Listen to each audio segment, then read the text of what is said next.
Hello दोस्तों, veterans नमस्कार। मैं दीवान सिंह। मैं आपको बताना चाहूँगा कि AIBRF ने एक लेटर लिखा और उसमें उन्होंने जो पेंशन फंड है उसकी जानकारी मांगी है, कई प्रकार की जानकारी मांगी है। मैं आखिरकार ये नहीं समझ पाया कि भाई आपका पेंशन फंड से क्या लेना देना है, या आप किसी और के लिए जानकारी मांग रहे हो, या मतलब अपनी पब्लिसिटी के लिए मांग रहे हो, या लोगों का ध्यान डाइवर्ट करने के लिए मांग रहे हो। जब आपके अच्छे खासे संबंध बैंक टचरम से हैं तो उससे क्यों नहीं कहते कि आप बैंक पेंशन का मुद्दा उठाइए। लोगों का ध्यान भटकाने के लिए पेंशन फंड की डिटेल क्यों मांग रहे हो आप, क्या करना चाहते हो उससे।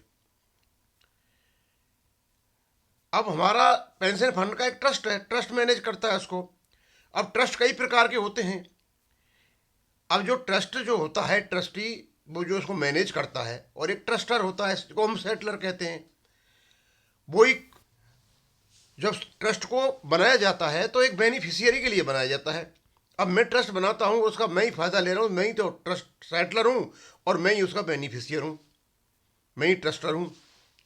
कभी कभी मैं अपना ट्रस्ट बनाऊंगा और मैं गरीब बच्चों के लिए जो बेनिफिशियर उनके लिए बना दूंगा, कभी मैं अपने माइनर बच्चों के लिए बना दूंगा।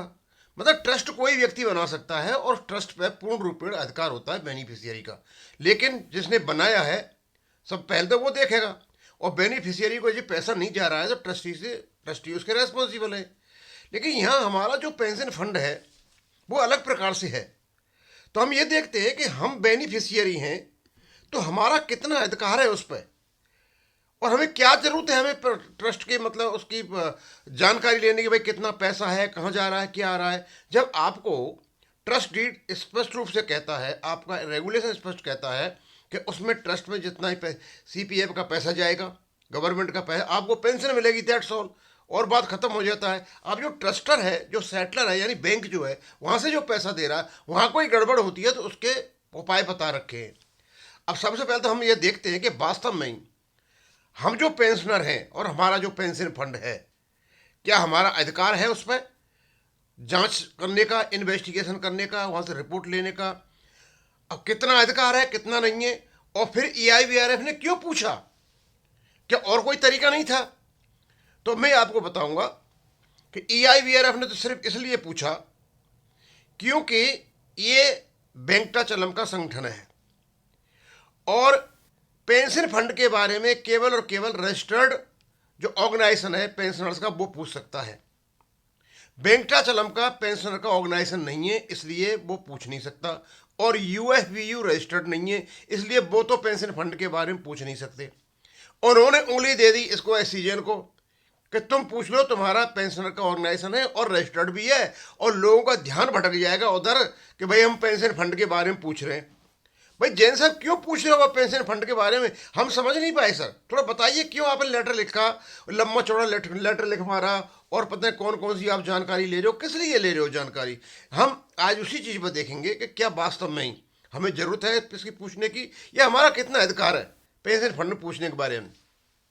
In India the actual control of bank pensioners over A pension trust is very limited.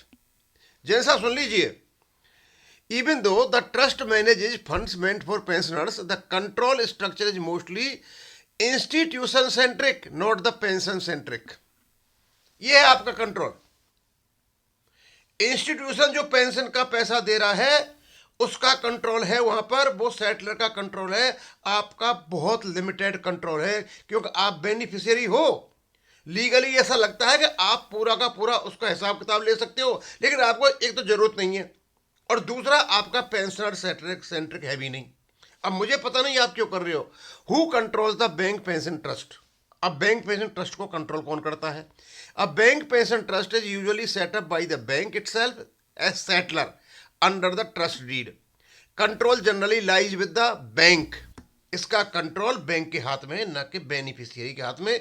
Beneficiary को केवल और केवल वहां से पेंशन मिल रही है। Trustees nominated by the bank, और जो ट्रस्टी हैं वहां पर, जो ट्रस्ट के, जो पेंशन फंड के, एक उनके हाथ में कंट्रोल है। मोस्टली सर्विंग और रिटायर्ड बैंक, और ये जो ट्रस्टी होते हैं ना, ये सर्विंग या रिटायर्ड एम्प्लॉय होते हैं बैंक के, क्योंकि उनको जानकारी होती है। समटाइम्स गवर्नमेंट नॉमिनीज भी इसमें आ जाते हैं। Pensioners are beneficiary not controller.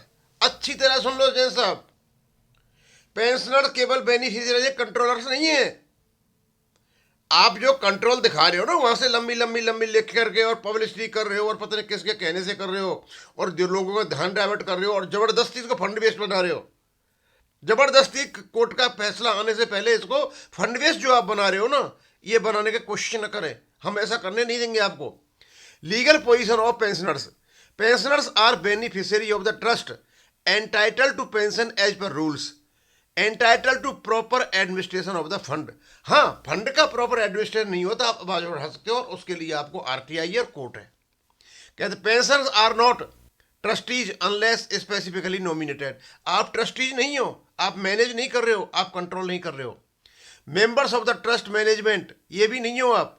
Decision makers on investment और पॉलिसी, आप डिसीजन मेकर भी नहीं हो। Areas where pensioners have some, और थोड़ा बहुत इन्फ्लुएंस आपका कहाँ पर है जिसके लिए आप लंबा चौड़ा लेटर लिख करके पूरे सोशल मीडिया में सर्कुलेट कर दिया है। Although control is limited pensioners can assert rights in the following veg. हाँ, आप कुछ राइट हैं आपके वहाँ लगा सकते हो। पहला, राइट टू इन्फॉर्मेशन ले सकते हो आप किसकी, pensioner can seek trust deed कैसा है, पेंशन रूल्स क्या है, एक्चुअल वैल्यूएशन रिपोर्ट क्या है, फंडिंग स्टेटस डेफिसिट क्या है, आप इसकी ले सकते हो। लेकिन क्यों आपको जरूरत नहीं है, क्योंकि ये फंडिंग की जो प्रॉब्लम आ रही है वो तो बैंक का काम है, सारा का सारा बैंक लेगा वहां से। रेगुलेशन 12-11 के अनुसार सारा का सारा फंडिंग का जो लेना देना है वो बैंक करेगा, एक्चुअली बेसिस पर करेगा। हाँ, उसके रिपोर्ट ले सकते हो, आप कंट्रोल नहीं है बिल्कुल भी थ्रू। और ये भी आप किसके माध्यम से लोगे, आरटीआई के माध्यम से, कोर्ट के माध्यम से। ऊपर वाली जब ट्रस्ट डीड लोगे, पेंशन रूल लोगे, एक्चुअल बैलेंस रिपोर्ट लोगे, फंडिंग स्टेट लोगे, आप आरटीआई लगाओगे, न कि लेटर लिखोगे।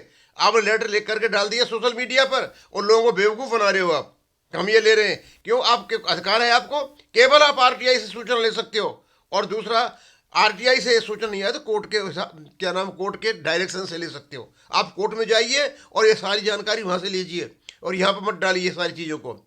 कलेक्टिव रिप्रेजेंटेशन, पेंशनर्स पर है मेन, केबल और केबल जो पेंशनर्स के एसोसिएशन है, EIBRF, AIB पार्क, ये रजिस्टर्ड हैं और ये पेंशनर के एसोसिएशन हैं, यही ले सकते हैं आरटीआई और कोर्ट के माध्यम से, दूसरे नहीं। कोर्ट में तो आप जाते नहीं हो, ये बाहर नाटक जो कर रखा है। Submit representation, seek meetings with trustee और बैंक, और उसके मीटिंग भी सीक कर सकते हो। आप जाइए उनसे मीटिंग पूछ लीजिए कि भाई कितना हो रहा है क्या नहीं हो रहा है। लेकिन इस प्रकार का लेटर जैसे आपने डाला है और जो लोगों को बेवकूफ़ बना रहे हो वो बनाने की कोशिश नहीं करें। Raise issues with the IBA DFS ministry of finance, this is persuasive not binding, और ये परसुएसिव है, बाइंडिंग नहीं है। Judicial remedy is strongest tool, courts have held that pension is not a bounty but a vested right, pensioners can approach high courts 226 और supreme court. और आपको ज़्यादा ही शौक है ना जैन साहब, तो आप ऐसा कीजिए, ये जो पेंशन है ना हमारा राइट है, डेफर्ड राइट है, ये आपको नहीं मिल रहा है। नहीं मिल रहा है तो आप ऐसा करो, आर्टिकल 32 में तो सुप्रीम कोर्ट चले जाओ और आर्टिकल 226 में आप जाइए हाई कोर्ट में, और वहां से क्या क्या ले सकते हो आप, फॉर आर्बिट्रेरी रिडक्शन और स्टैग्नेशन ऑफ पेंशन, यदि आपकी पेंशन को कम कर दिया गया और नहीं मिल रही है। नॉन रिवीजन के लिए भी आप जा सकते हो, डिस्क्रिमिनेटरी ट्रीटमेंट के लिए, मिसमैनेजमेंट और अंडर फंडिंग ऑफ ट्रस्ट के लिए भी जा सकते हो। और courts can direct proper funding, order revision, enforce parity और मैंडेट ट्रांसपेरेंसी। आप वहां तो जा नहीं रहे हो। फंडामेंटल राइट में यदि आपका ये है रिवीजन नहीं हो रहा है जैन साहब, तो आप अपने आदमियों से कहें कि आप कोर्ट में जाएं कि हमारा रिवीजन नहीं हो रहा है। लेकिन इस प्रकार की जो नाटकबाजी आपने की है ना, वो लेटर निकाल करके कि भाई हम फंड के बारे में जानकारी ले रहे हैं, ये ले रहे हैं, वो ले रहे हैं, पता लंबा चौड़ा लेटर निकाल दिया, उसकी जरूरत नहीं है। लोगों को बेवकूफ़ मत बनाओ, पब्लिसिटी मत करो, वो आपके बस की बात नहीं है। और ये निश्चित है आपने अपने गॉड फादर के इंस्ट्रक्शंस पर किया हुआ है ये, क्योंकि वो तो न तो पेंशन रहे, वो ले नहीं सकता और कर भी नहीं सकता, क्यों कोशिश तो बहुत कर रहा है वो, उधर जाके जो बेंगलोर में बोला था उल्टा सीधा। तो मैं आपसे रिक्वेस्ट करूंगा कि लोगों बहकाएं मत। यदि आप कुछ करना चाहते हो तो आप आर्टिकल 32 में सुप्रीम कोर्ट जाएं, 226 में हाई कोर्ट जाएं और उनसे बोले पेंशन का रिवीजन नहीं हो रहा है, तो कुछ मामला बनेगा। आप क्या करोगे डिटेल लेकर के, क्या करना चाहते हो आप? ये दिखाना चाहते हो आप बहुत कुछ कर रहे हो, आप कुछ नहीं कर रहे हो। आप लोगों को सिर्फ बेवकूफ़ बना रहे हो और लोगों का ध्यान इधर उधर हटाने की कोशिश कर रहे हो। जो प्रेशर पड़ा है ना तुम्हारे गॉड फादर पे, उस गॉड फादर के प्रेशर को हटाने की कोशिश कर रहे हो आप, और शायद उसी के इंस्ट्रक्शन में आप सारा काम कर रहे हो। अब इसको यहीं खत्म करूंगा। थैंक यू, धन्यवाद।